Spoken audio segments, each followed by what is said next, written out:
অপমান করছিস। একটা ক্লাস আজকে সামান্য মানবতা এবং ভদ্রতা ভুলে গেছে।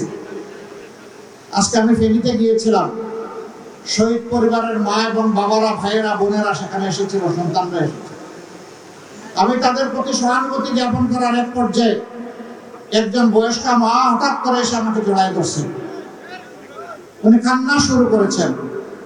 আমি তো তাকে ছুঁড়ে মারতে পারি না, তিনি তো জাতির মা, আমার মা, তাকে সম্মান করা আমার দায়িত্ব। সেটা নিয়ে এক শ্রেণীর ইতর দেখলাম বুলিং শুরু করেছে। এদের কি মা নাই? জুলাইকে তোরা স্বীকার করিস না? যদি জুলাইকে ধারণ করিস তাহলে এমন একজন মাকে কেন তোমরা অপমান করছিস? সম্মানিত বন্ধুগণ, এখানে যুবকরা আছে, আমরা স্পষ্ট কথায় বলছি, কোন যুবকের হাতে কোনো বেকার ভাতা আমরা তুলে দেব না।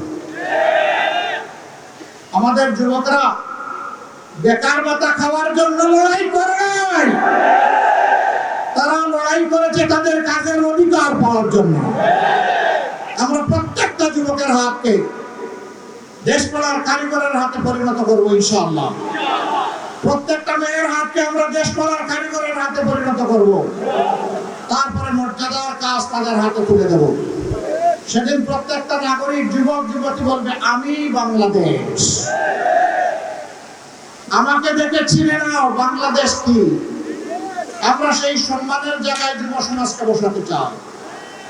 যুব সমাজ প্রস্তুত? যারা যুবক হাত তুলে, সবাই তো দেবে যুবক,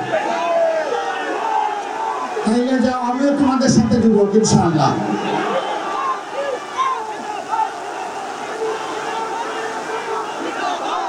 যুবকরা বাঘ, সিংহ, পর্বত কাউকে ভয় করে না, আল্লাহর পর শুধু আল্লাহকে ভয় করে আর আল্লাহর পর ভরসা রাখে। জাতির মুক্তির পথে যত বাধা আসবে সেটা যদি হিমালয় পর্বতের মতো হয়, মহান আল্লাহর কাছে তৌফিক চাই আমরা যেন সেটাও মারিয়ে সামনে অগ্রসর হতে পারি। আমরা কথা দিচ্ছি, আল্লাহ যদি আমাদেরকে এই দেশ সেবার দায়িত্ব দেন, আমরা চাঁদাবাজের কোনো অস্তিত্ব রাখবো না, আমরা দুর্নীতিবাজদের অস্তিত্ব রাখবো না। হায় হায়, এখন তো সবাই বিপদে পড়ে গেছে, এখন কি হবে? চাঁদাবাজ যারা, তাদেরকে বলছি, ভাই এটা হারাম, এই কাজ ছেড়ে দাও, যা করেছে তওবা করো, পারলে সবার হক ফেরত দাও। এরপরে তোমাদের যদি কিছু না থাকে, আমাদেরকে আল্লাহ যা রিজিক দিয়েছেন তাই ভাগ করে তোমাদের সাথে খাবো। তবু আল্লাহর রাস্তায় তোমরা চাঁদাবাজি করো না।